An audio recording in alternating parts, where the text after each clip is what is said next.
ఒంగోలు జిల్లాలో రాజకీయ సమీకరణాలు మారిపోతున్నాయి. టీడీపీ వైపు చూస్తూ ఉన్నారు కరణం బలరాం చేరికను సీఎం చంద్రబాబు గ్రీన్ సిగ్నల్ అంటూ ప్రచారం నడుస్తుంది. 2019 ఎన్నికల్లో చీరాల నుంచి టీడీపీ అభ్యర్థిగా గెలిచారు కరణం బలరాం. ఇక టీడీపీ నుంచి గెలిచి ఎన్నికల తర్వాత వైసీపీలో చేరారు.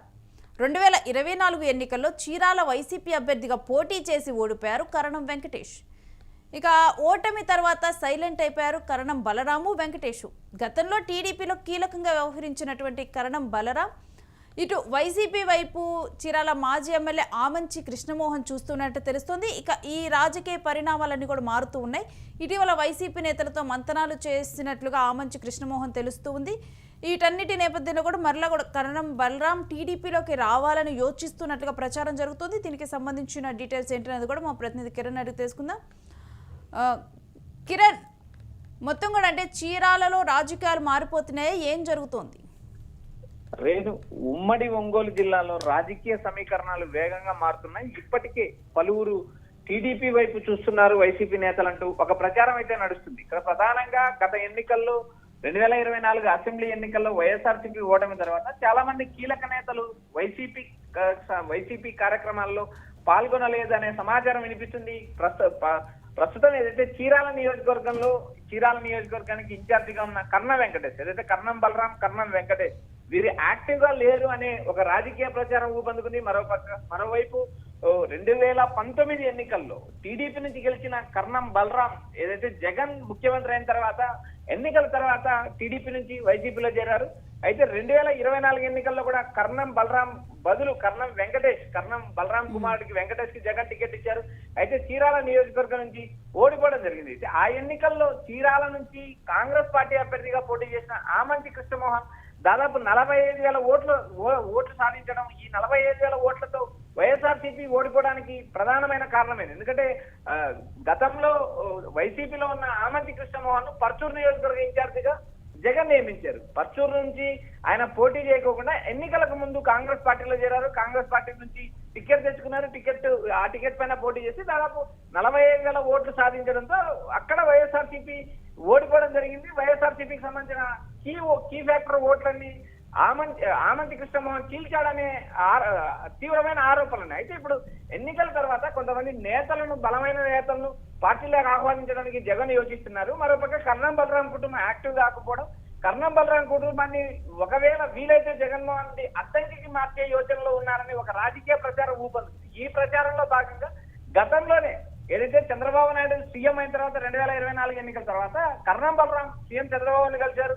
అక్కడ ఉన్న పరిస్థితులు వివరించారు. అయితే అప్పటికి కర్ణం బలరాం కు గ్రీన్ సిగ్నల్ ఇవ్వదు. ప్రస్తుతం మారుతున్న రాజకీయ సమీకరణలను బేస్ చేసుకుని ఏదైతే ఉమ్మడి ఒంగోలు రాజకీయాల్లో కీలక నిర్ణయాలు సీఎం చంద్రబాబు నాయుడు తీసుకుంటారు అంటూ ఒక రాజకీయ ప్రచారం అయితే నడుస్తుంది. కర్ణం బలరాం కుటుంబం, కర్ణం వెంకటేష్ తో పాటు కర్ణం బలరాం కూడా టీడీపీ వైపు చూస్తున్నారంటూ ఒక ప్రచారం అయితే నడుస్తుంది. ఈ ప్రచారాన్ని ఇప్పటి వరకు అటు టీడీపీ నేతలు ఖండించలేదు, ఇటు వైసీపీలో ఉంటూ ఇనాక్టివ్ గా ఉన్న కర్ణం కుటుంబం కూడా ఎక్కడ కూడా ఖండించలేదు. మరోవైపు ఆమంచి కృష్ణమోహన్ వైసీపీలో చేరతారంటూ ఒక రాజకీయ ప్రచారం ఊపందుకుంది. గత ఎన్నికల్లో 3వ స్థానం, కాంగ్రెస్ పార్టీ నుంచి కూడా 3వ స్థానం సాధించారు. బలమైన నేతగా ఉన్నారు, కాపు సామాజిక వర్గానికి సంబంధించిన కీలక నేత. అయితే ఇటీవల అంబటి రాంబాబు కుటుంబం పైన దాడి జరిగిన తర్వాత కూడా ఆయన తీవ్రంగా స్పందించిన పరిస్థితి ఉంది. మరోపక్క ఒకవైపు తోట త్రిమూర్తులు, మరోవైపు అంబటి రాంబాబుతో పాటు కాపు సామాజిక వర్గానికి సంబంధించిన కీలక నేతలతో ఆమంచి టచ్ లో ఉన్నారు. వైసీపీ అధిష్టానానికి కూడా టచ్ లో ఉన్నారని ఒక ప్రచారం అయితే నడుస్తుంది. ఒకవేళ ఆమంచి కృష్ణమోహన్ అతి త్వరలో వైసీపీలో చేర్చుకుంటే కర్ణం కుటుంబం వైసీపీలో కొనసాగే పరిస్థితి లేదు అంటూ ఉమ్మడి ఒంగోలు జిల్లా రాజకీయ వర్గాల నుంచి ఒక సమాచారం అయితే వినిపిస్తుంది. రేణు, అయితే దీంతో కూడా ఒకవేళ ఈ పార్టీల మార్పు అనుకున్నట్లుగా కూడా ఇప్పుడు ప్రచారం జరుగుతున్నట్లుగా జరిగితే గనక దీంట్లో మన బలాబలాలను కానీ ఏ విధంగా చూడొచ్చు, మారిపోతున్న రాజకీయ సమీకరణాలను ఏ విధంగా చూడొచ్చు? రేణు, ఇక్కడ కర్ణం బలరాం కూడా ఒంగోలు పార్లమెంట్ పరిధే కాకుండా ఉమ్మడి ఒంగోలు జిల్లాలో ఒక బలమైన నేతగా ఎదిగారు. ఆయన గతంలో ఎంపీగా పనిచేశారు, ఎమ్మెల్యేగా పనిచేసిన నేపథ్యం ఉంది. ఎన్టీఆర్ నుంచి అటు ఇందిరాగాంధీ కాలం నుంచి రాజకీయాలు చేసిన కుటుంబంగా కర్ణం కుటుంబానికి ఒక బలమైన మద్దతు ఉంది. మరోపక్క అద్దంకి నియోజకవర్గంలో కూడా హోరాహోరీ పోరాడిన నేపథ్యం ఉంది. ఇటు చీరాల నుంచి 2019 ఎన్నికల్లో చీరాల నుంచి కర్ణం బలరాం పోటీ చేశారు, గెలిచారు. గెలిచిన తర్వాత ఆయన పార్టీ మారారు తప్పితే గతంలో కాంగ్రెస్ లోను టీడీపీలోను కీలక పాత్ర పోషించారు. వైఎస్ఆర్సీపీలో చేరిన తర్వాత వైఎస్ఆర్సీపీకి సంబంధించి యాక్టివ్ గా ఉన్నారు. మరోపక్క నియోజకవర్గ ఇన్ఛార్జ్ ఇచ్చిన పరిస్థితి. అయితే గత ఎన్నికల్లో ఓడిపోవడం, రాజకీయంగా సైలెంట్ కావడం, మరోపక్క టీడీపీ కూటమి నుంచి ఏదైతే రెడ్ బుక్ రాజ్యాంగ వేదికగా కొంతమంది కేసులు నమోదు కావడంతో ఇటు ఉమ్మడి ఒంగోలు జిల్లాలో చాలా వరకు వైఎస్ఆర్సీపీకి సంబంధించిన కీలక నేతలందరూ సైలెంట్ అయ్యారనే ఒక ప్రచారం. మరోపక్క బాలినేని శ్రీనివాసరెడ్డి లాంటి నేతలు కూడా ఏదైతే జగన్ బంధు అని చెప్పుకున్న బాలినేని శ్రీనివాసరెడ్డి లాంటి నేతలు పార్టీ వేయడం కూడా వైసీపీ కొంత స్తబ్దతగా ఉందనే ఒక రాజకీయ ప్రచారం నడుస్తుంది. మరోపక్క ఇటు ఆమంతి కృష్ణమోహన్ వ్యవహారం చేసినప్పుడు కూడా 2009 కాంగ్రెస్ పార్టీ నుంచి రాజకీయాలు ప్రారంభించిన ఆమంతి గత మాజీ ముఖ్యమంత్రి దివంగత నేత ఏదైతే రోషయ్య ఉన్నారో రోషయ్య శిష్యుడిగా కొనసాగారు.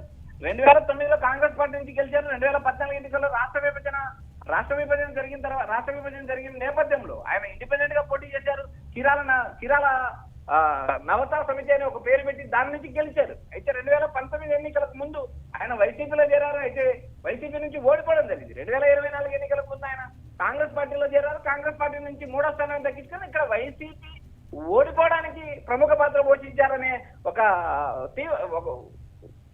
తీవ్ర వైసీపీ ఓడిపోవడానికి ప్రధాన కారణం అయ్యారనే విమర్శ ఉంది. ఇక్కడ ప్రధానంగా ఎన్నికల తర్వాత జగన్మోహన్ రెడ్డి తన స్ట్రాటజీని మార్చుకున్నారంటే ఒకవైపు ప్రచారం. ఏదైతే బలమైన నేతలు కాపు సామాజిక వర్గానికి సంబంధించిన నేతలను పార్టీలోకి తీసుకురావడానికి జగన్ కూడా అస్త్రశస్త్ర వ్యూహాలు సిద్ధం చేస్తున్నాడు. వచ్చే ఎన్నికల్లో బలమైన అభ్యర్థులను దించి మరోసారి అధికారంలోకి రావడానికి జగన్ వ్యూహాలు సిద్ధం చేస్తున్నారని ఒక ప్రచారంలో భాగంగా ఏదైతే కర్ణం బలరాం కుటుంబానికి మళ్లీ చీరాల్లో టికెట్ దక్కే అవకాశాలు లేవనే ఒక రాజకీయ ప్రచారంలో భాగంగా గతంలో ఉన్న సీఎం చంద్రబాబు నాయుడుతో ఉన్న సన్నిహిత సంబంధాలు, గతంలో పనిచేసిన టీడీపీలో ఉన్న పరిచయాలు మరోసారి కర్ణం కుటుంబాన్ని టీడీపీ వైపు వెళ్లేలా చేస్తున్నాయని ఒక రాజకీయ ప్రచారం ఊపందుకుంది ఉమ్మడి ఒంగోలు జిల్లాలో. అయితే చూడాలి రాబోయే రోజుల్లో ఆమంచి వైసీపీలో చేరతారా లేక కర్ణం కుటుంబం టీడీపీ గడపకు మల్లుతుందా అనేది కూడా వేచి చూడాలి. రేడు right Kiran, thanks for the update.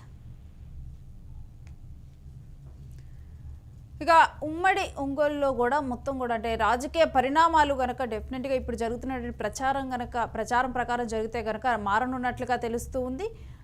ఇటు మనం కనుక ఇప్పుడు చూసుకుంటే ఇటు చంద్రబాబు కూడా గ్రీన్ సిగ్నల్ ఇచ్చినట్లుగానైతే సమాచారం అందుతుంది కర్ణం బలరాం చేరికకు. ఇక 2019 ఎన్నికల్లో చీరాల నుంచి ఆయన టీడీపీ అభ్యర్థిగా గెలవడం జరిగింది. ఇప్పుడు మరలా కూడా తిరిగి టీడీపీలో చేరేందుకు ఆలోచన చేస్తున్నట్లుగా కూడా వార్తలు ఊపందుకుంటున్నాయి.